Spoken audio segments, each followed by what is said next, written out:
خب عرض ادب با احترام اینا رو میگیرم واسه کسایی که پلم میخورن که مقایسه بکنن که اینا اصلیه یعنی که تو ایران میگیرن. یعنی ببینیم باید ایزایی بلا روش باشه حتما. اینم نوع پلمشه.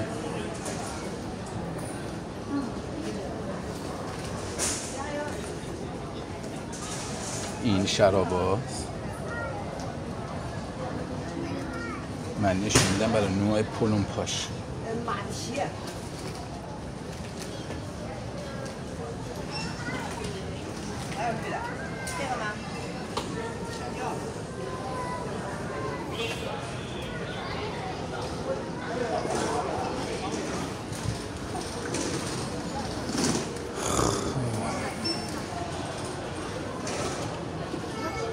شش میلیون این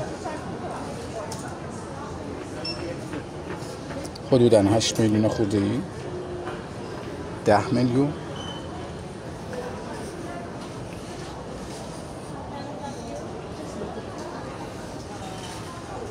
اینم جی بی هاست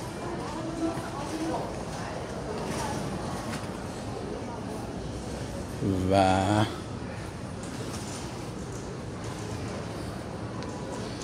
بلیز نوع پلم پاشو من گرفتم براتون. بذارین شفافش بکنم. بله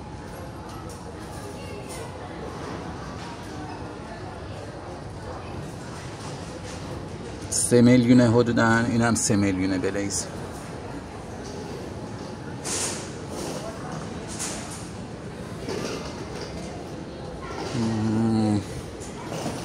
دنبالی برنده میگردم که ایرانیا بیشتر استفاده میکنم و هنوز ندیدمشون.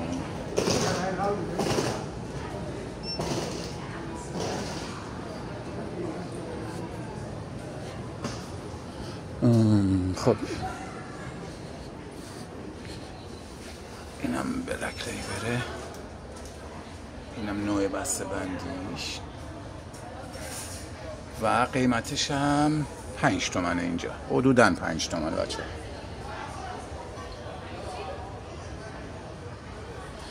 اما بلک لیبل 3 میلیونه.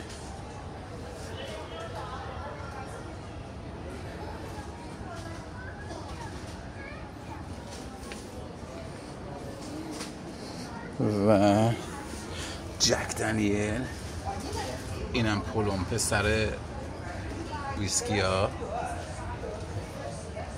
جک دنیل آنیا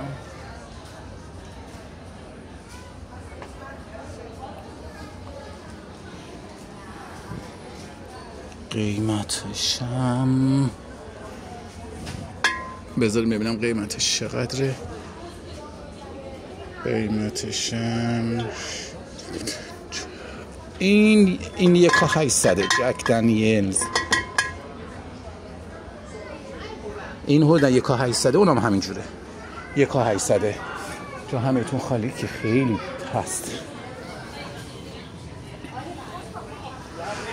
اینم بسته بندی ها.